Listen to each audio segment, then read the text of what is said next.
umas 2 semanas que o WhatsApp fez esse convite.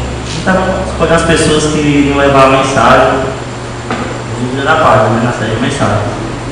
Aí a gente foi sugerindo o nome, daí quando ele estava contando, não, vai tu. Aí daquele jeito bem ácido, não, vai tu mesmo. Eu disse, não, ele é tu, não tá aqui, já falou todo mundo, já vai ser tu mesmo. Aí eu cheguei para fazer um aconselhamento de casais com o pastor, é o Thaís, né? Aí o pastor, estou sabendo que você vai levar a mensagem em uma cidade de 23. Aí eu vou ter que orar muito, viu? Tá bom, incentivo desse, a Gerson ajudou também, o bebê, todo mundo tentou ajudar, dando dicas, conselhos. Mas o melhor conselho foi o 17. Mas o conselho de você, mas na introdução, isso o que é que tu quer falar? No desenvolvimento tu fala o que tu quer falar, na conclusão tu conclui o que tu quer falar. Isso faz todo sentido, realmente. Ele concorreu muito nada nisso não, né?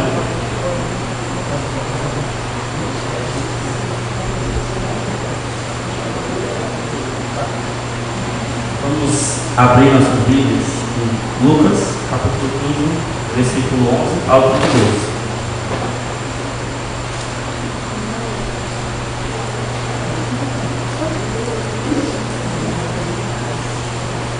Não tem como errar, porque essa parábola só é encontrada em Lucas.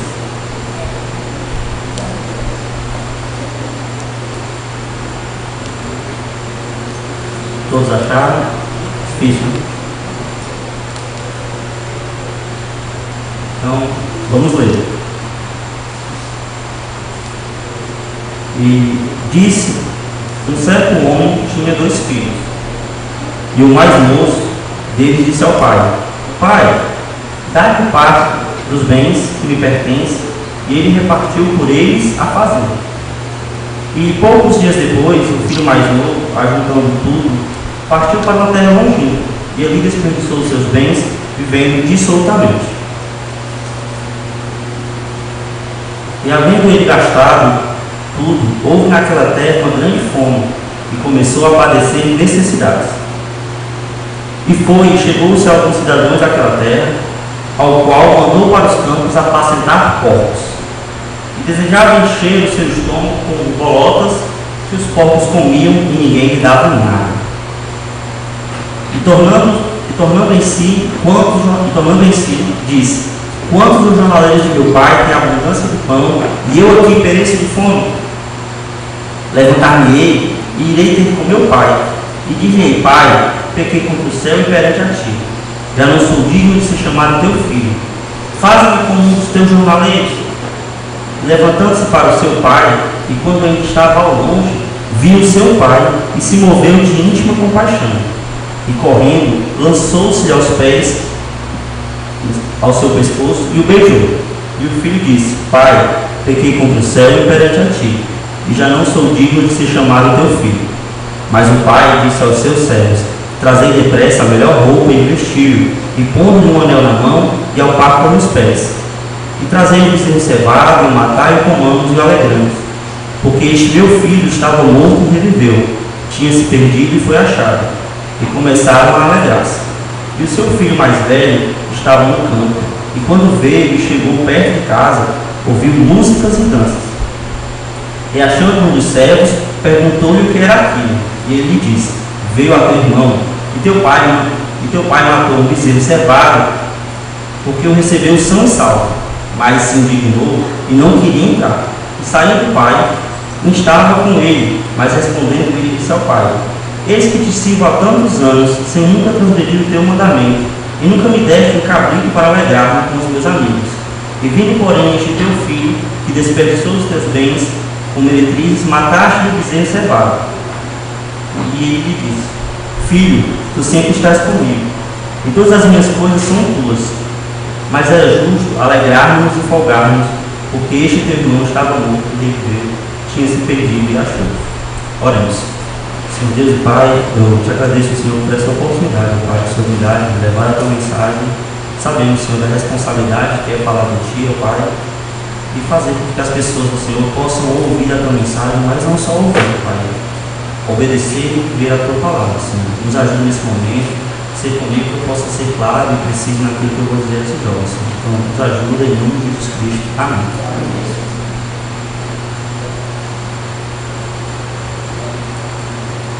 É interessante que, quando eu estava estudando essa parábola, eu notei algumas coisas que, a princípio, eu fiquei muito confuso.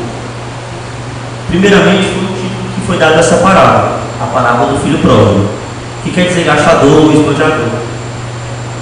Nessa história, nós temos três personagens, que é o filho mais novo, o filho mais velho e o pai. Ao meu ver, essa parábola, ela parece não ter o fim. O final fica bem aberto. Porque se a gente for olhar no versículo 32, o pai explica para o filho o motivo da alegria de ter recebido o irmão mais novo. Mas a gente não tem uma conclusão. A gente fica sem entender. O que aconteceu, qual foi a atitude do irmão mais velho. O que aconteceu depois que ele ouviu a explicação do pai, né? Será que ele entrou para celebrar com o pai e o irmão? Será que o pai conseguiu amolecer o coração dele? A parábola termina com um suspense, né? É como se o pai tivesse dito para o filho: e aí, meu filho, você vai entrar ou não? Aí eu fiquei pensando, mas será que o filho mais velho é tão ruim assim? Será que ele é o vilão da história? Por que ele não quis entrar, né? Era o irmão dele. Era justo que ele celebrasse com o pai e o irmão. Mas ele não quis entrar. E aí eu fiquei imaginando a seguinte situação. Imagine-se que você, se você e seu irmão trabalham numa empresa, e seu pai, como dono dessa empresa gigante, tem dado duro a vida toda para construir toda uma empresa, todo um império, e de repente o irmão mais novo dá uma doida nele e diz assim: pai, vende metade da empresa, me dá aí que eu quero sair fora, quero gastar o dinheiro, quero curtir, não quero mais ficar aqui não. Aí o pai vai, vende a empresa, né? Com metade do dinheiro ele dá para o irmão, para o filho, no caso, e o filho sai, gasta todo o dinheiro e volta depois, quebrado, sem nenhum dinheiro, depois de ter gastado com bebida, com mulheres, tudo que podia fazer, ele fez e volta. Só que o pai o recebe quando ele volta. Você, como irmão mais velho, acredito que nada mais natural do que você se chatear. Poxa, o cara foi embora, tudo, o papai ainda volta aqui para ajudar, faz para ele, dá um carro para ele de gerente da empresa de novo. Rapaz, o negócio contigo. Talvez você até possa dizer assim do seu pai. Por isso que ele é assim, você deve mimar muito ele, né? Fica parecendo meio injusto essa parábola, pelo menos do ponto de vista do filho mais velho, como se fosse um negócio muito injusto. Mas nós devemos analisar essa parábola à luz do contexto do Oriente Médio, mas principalmente à luz da Bíblia Sagrada. Porque do que trata Lucas capítulo 15? O que é que vem antes da parábola do filho pródigo? Vem a parábola da dracma perdida. Na parábola da dracma perdida, ela conta a história de uma mulher que perde uma de suas 10 moedas, ela vai à casa dela até encontrar a moeda e celebra com suas amigas. Aí você vai dizer assim: o que é que tem a ver a mulher que perdeu a moeda, encontrar a moeda e ficou alegre? Isso não quer dizer nada, né? Porque uma moeda. Só que, como eu disse, nós devemos olhar do ponto de vista do contexto do Oriente Médio. Naquela época, possivelmente, essas dracmas, essas 10 dracmas, faziam parte de um dote, certo? Como é que quando a mulher casava, né? O filho dava o dote para poder casar para o pai, uma parte do dote, no dia do casamento, ele recolhia e dava para a filha, caso acontecesse algum problema, o filho fosse para a guerra, viesse a falecer, ela tivesse um dinheiro para poder sobreviver. É como se hoje eu estivesse contando para vocês, de repente, que o bebê nasceu, acabou de nascer e foi sequestrado. E todo mundo ia ficar preocupado: nossa, o bebê foi sequestrado, o que aconteceu? Aí depois você disse: calma, encontraram o bebê. É mais ou menos a mesma ideia. Aquela moeda para ela representava vida ou morte. Porque a situação que ela poderia ficar, ou ela iria se prostituir, ou ela iria casar com um dos irmãos. Mas basicamente duas situações. Então para ela aquela moeda significava muito. A mesma, dizendo isso, o impacto que teve para aquelas pessoas quando ouviram de Jesus que a mulher perdeu a moeda. E é a mesma coisa que acontece, né, com a mesma diligência, com o mesmo cuidado, com o mesmo zelo que aquela mulher buscou aquela moeda, é o mesmo cuidado, é a mesma alegria e é o mesmo empenho que Deus busca e se alegra quando Ele encontra você. Mas essa parábola da dracma perdida, ela também é precedida por outra palavra.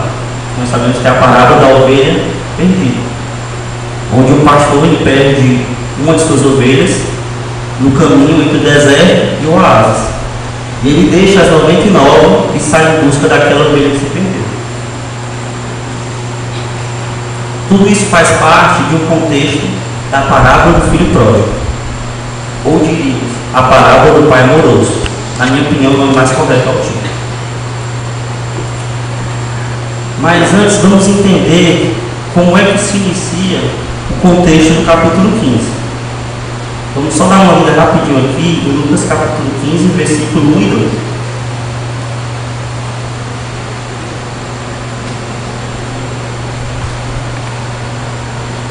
E chegavam-se a ele todos os publicanos e pecadores para o ouvir. E os fariseus e os escribas murmuravam, dizendo: este recebe e come com eles. É interessante aqui, porque os fariseus eles estavam de fora, provavelmente deveria ser uma casa, certo? E de fora eles estavam murmurando, estavam reclamando, porque Jesus recebia e comia com pecadores e publicanos. É interessante porque essas pessoas, para os fariseus e escribas daquela época, eles eram pessoas rejeitadas pela elite espiritual de Israel. Eram considerados leprosos espirituais. E para eles, os fariseus, Jesus não deveria perder tempo com eles.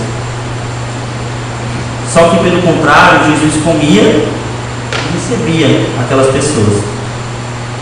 E eu fico imaginando, certo, que na situação lá, quando Jesus percebeu que de fora da casa eles reclamavam, murmuravam, Jesus pode ter chegado assim próximo à porta e ter perguntado para eles: qual é o problema?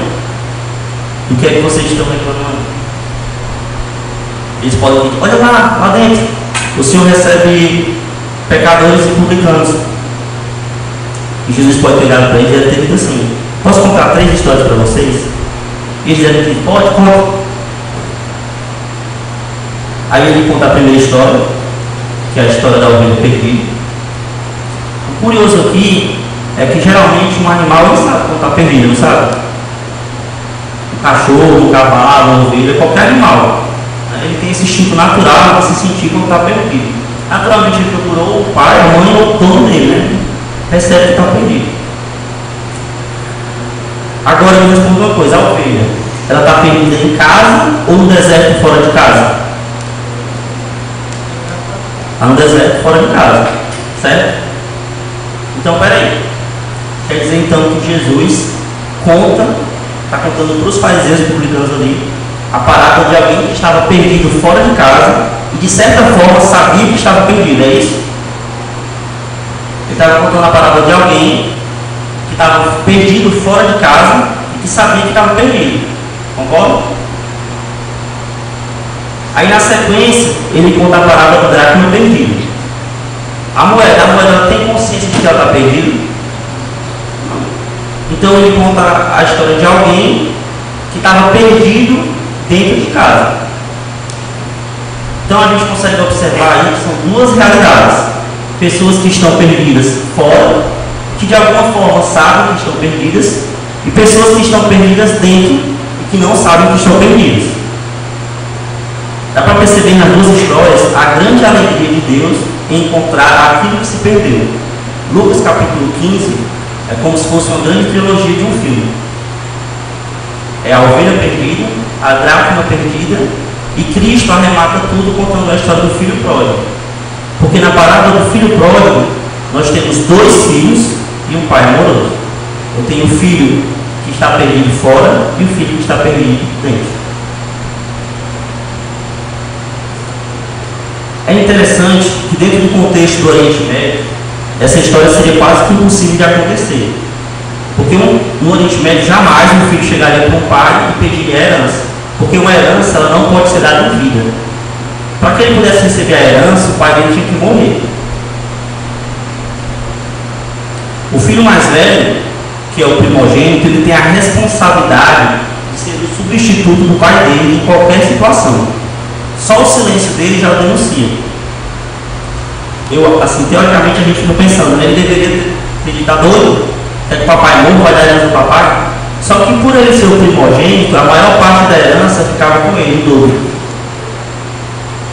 Certo? É interessante observar que no 15:12, Lucas 15:12,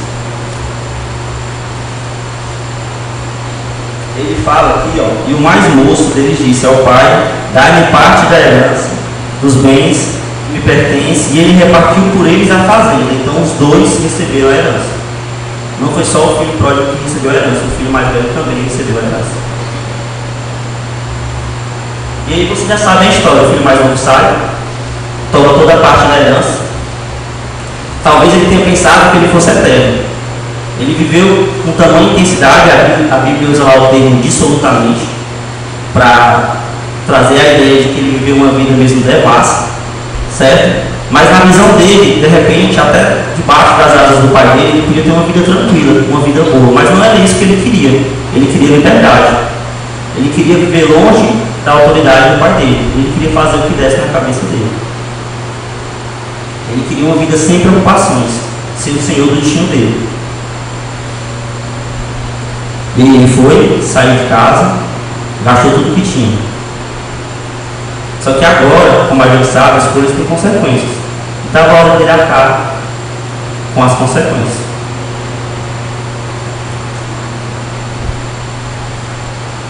Que é como diz lá no Lucas capítulo 15, 14 ao 16. E havendo ele gastado tudo, houve naquela terra uma grande fome, e começou a padecer necessidade. E foi e chegou-se a um dos cidadãos daquela terra, o qual mandou para os seus campos apacentar os porcos. Desejava encher o seu estômago com bolotas que os porcos comiam, e ninguém lhe dava nada. É interessante que depois que ele saiu e que ele consumiu, gastou tudo que tinha dado ao pai dele, todos os dons e talentos, é interessante o contraste de que Cristo tenta mostrar o que o mundo ofereceu a ele em troca, né? Foi o que o mundo ofereceu a ele? Nada. Aqui a gente não tem nada para você. O que a gente queria de você, a gente já conseguiu, a gente tirou tudo. O que a gente vai dar para você em troca? Nada. É interessante que do versículo 17 ao 19, ele fala: e tomando em si, ele pensou: quantos jornaleiros de meu pai tem em abundância de pão, e eu aqui pereço de fome. Levantar-me-ei e irei ter com meu pai, e direi: pai, pequei contra o céu e perante a ti, e já não sou digno de ser chamado teu filho. Fazei-me como um dos teus jornaleiros. É interessante que o jovem ele percebe o estado dele de perdição, e ele começa a se lembrar de como eram tratados os servos na fazenda do pai dele. E é interessante aqui que a palavra que ele usa, servo, e a nossa Bíblia traduz muito bem, traduz como jornaleiro, aquele que cumpre uma jornada de trabalho. No grego a palavra laimícios. E existem 3 palavras para servo no grego, que é doulos, que é um servo de casa, a outra é paideis, que é um servo quase como um filho adotivo, e a outra é mícios, que é um servo que não trabalha temporário, é como se fosse um diarista. É como se fosse chegar um caminhão para descarregar o material, e tem um pessoal sentado ali: ah, eu posso carregar o material? Pode, no final eles vão trocar. Era mais ou menos nessa situação que ele se enxergava. Imagine que ele era filho e agora ele estava indo para ser um mero trabalhador temporário.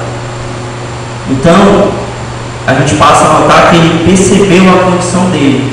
Dá para perceber que nessa maneira com que ele se dirige e ele nota o pecado dele, você consegue perceber o arrependimento dele. Porque ele não se considera mais um filho. Ele queria ser ao menos um trabalhador temporário. Ele não se considerava mais nem digno de estar na presença do pai dele.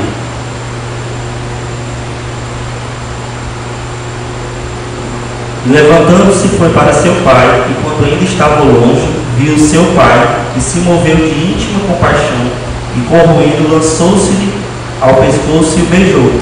Então, o jovem ele foi ao encontro do pai dele, e ele estava meio sem nenhuma esperança. Talvez ele até imaginasse que quando ele chegasse lá, ele poderia ser humilhado, até escorraçado, ou mandado embora pelo pai dele. Mas a Bíblia diz que quando ele vinha ao longe, né, o pai dele, quando viu, o que foi que o pai dele fez? O pai dele foi andando ao encontro dele. A Bíblia fala que o pai dele foi o quê? foi correndo. Né? A gente consegue perceber que essa atitude de correr é a ansiedade que o pai tinha em perdoar o filho. O pai corre até o filho, ele abraça e beija o filho.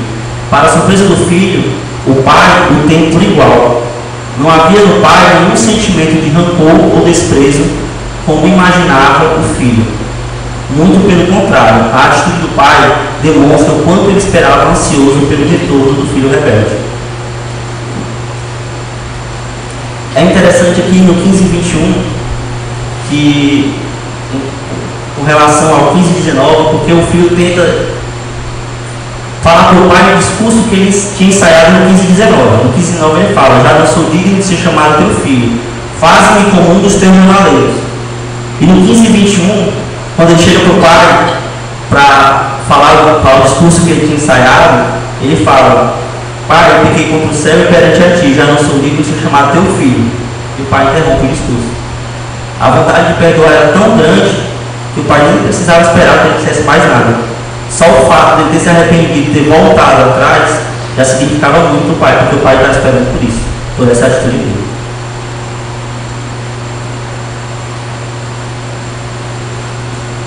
Mas o pai disse aos seus servos: trazei depressa a melhor roupa e vestiu, e pondo-lhe um anel na mão e alparca nos pés, trazei um bezerro cevado, o matai e comamos e alegramos, porque este meu filho estava morto e reviveu, tinha se perdido e foi achado, e começaram a alegrar-se. O pai, ele não só recebe o filho de volta, mas ele coloca o filho em uma posição de honra. As roupas, o anel, a sandália, tudo aquilo ali tinha um significado. E era um sinal de que o filho, ele não estava só recebendo o filho, mas ele estava tratando ele por igual, estava ele colocando na posição de honra, na mesma posição, ou talvez até melhor do que quando ele saiu. Nós temos aqui uma perfeita ilustração de Jesus com relação à condição do homem quando é perdoado por Deus. Vamos dar uma olhada em Isaías, capítulo 43, versículo 25.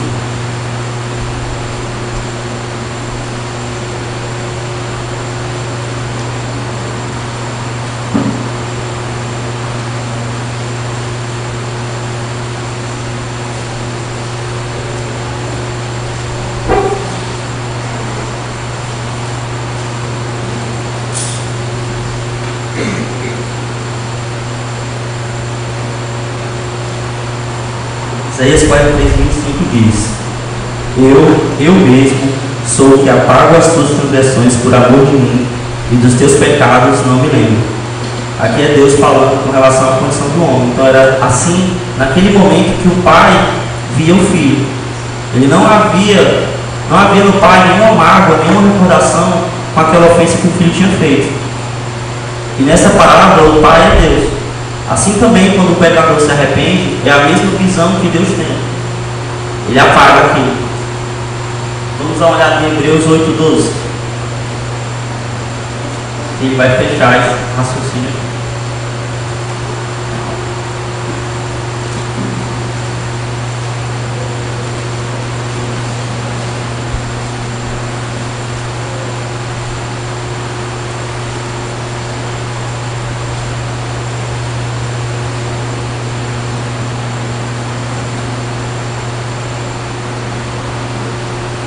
Aí para mim, porque serei misericordioso para as iniquidades, de seus pecados e suas prevaricações não me lembrarei mais.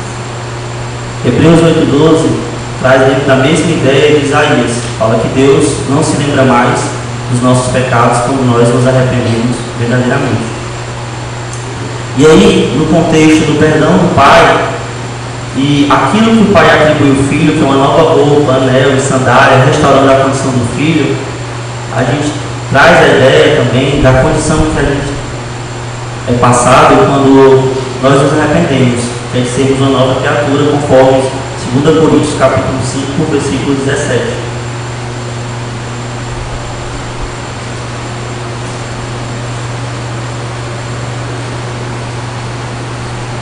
Assim que se alguém está em Cristo, nova criatura é, e as coisas velhas já passaram, e eis que tudo se fez novo. A ideia de roupa traz exatamente essa situação de uma roupa velha era relacionada muito à questão do pecado, e a nova veste é com relação à nova criatura, uma nova atitude, um novo eu, uma nova pessoa. Em Colossenses 3, capítulo 10, versículo 12, também traz essa ideia também.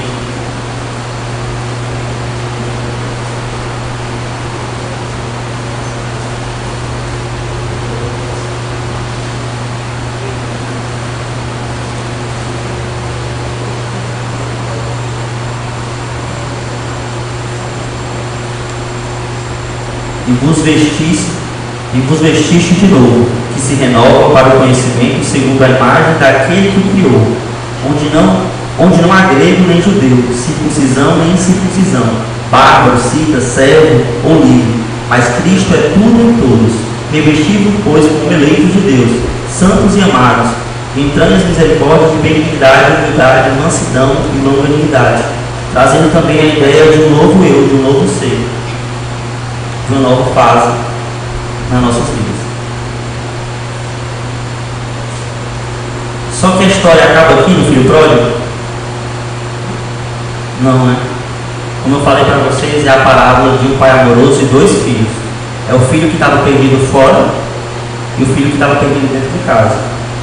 É interessante que quando eu era menor, fui para a igreja e que as pessoas tratavam essa parábola, a gente sempre ficava olhando mais para a questão do filho pródigo, né? E as pessoas ficam mais com a questão, não, essa mensagem é mais para aquelas pessoas que estão perdidas, é uma mensagem mais evangelística, para trazer as pessoas que estão fora da igreja. Só que, como eu estou contando aqui para vocês hoje, Jesus contou essa parábola para os fariseus e para os escribas. Eram pessoas que conheciam teoricamente a palavra e que serviam, assim como o segundo filho.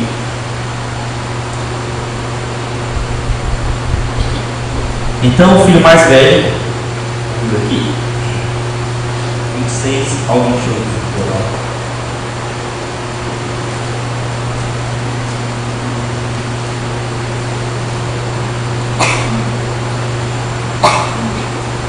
E chamando um dos servos, perguntou-lhe o que era aquilo.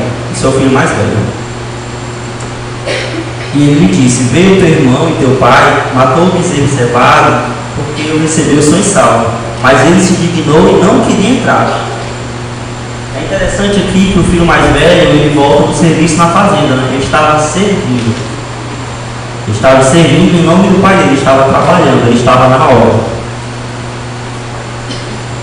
E é interessante que ele pergunta o que está acontecendo. Quando ele descobre que é o irmão dele mais novo, que tinha saído, gastado tudo, e que tinha voltado e estava celebrando com o pai dele, ele se revolta, ele não quer entrar. E é interessante que ele questiona a vontade do pai dele, porque ele não entra. E naquela época, se você estivesse na casa de um nobre, de um fazendeiro, que ele estivesse celebrando uma festa e você não entrasse, era uma ofensa. Então, para o pai dele, aquilo era uma grande vergonha ele não entrar para celebrar junto com ele.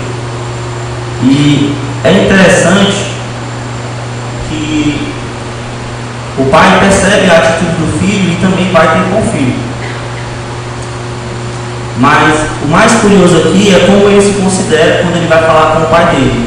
A arrogância que ele fala, que ele diz: há tantos anos que te sirvo. Ele dá ao pai dele: há quanto tempo eu estou te servindo? E a gente vê lá em Isaías 29, capítulo 29, versículo 13, o que é que a Bíblia diz de pessoas que pensam assim.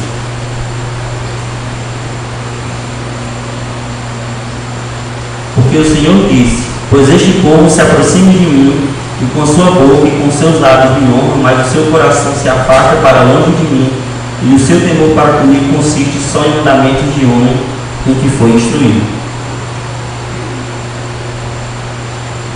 O filho, ele achava que porque ele estava servindo ao pai, ele achava que ele tinha direito e ele estava em comunhão com o pai dele, mas a realidade era totalmente outra. É interessante aqui a postura do pai, certo? Porque o pai, em algumas versões, diz que quando o pai percebeu a atitude de desdém e desprezo do filho, não querer entrar para celebrar, algumas Bíblias trazem como se o pai fosse atrás de conciliá-lo, certo? E trazer o filho para dentro da casa também. E é como se o pai tentasse mostrar para o filho a situação do irmão mais novo e o motivo da alegria e celebração daquela festa. É como se o pai estivesse dizendo: meu filho, você não entendeu? Eu amo tanto você como a ele.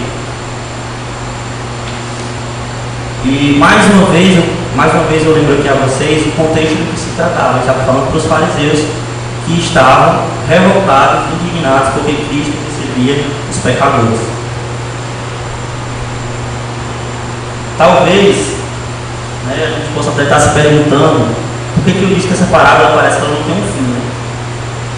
Porque ela, no Lucas 2, termina com o pai fazendo uma indagação ao filho, como eu comecei a mensagem tratando aqui.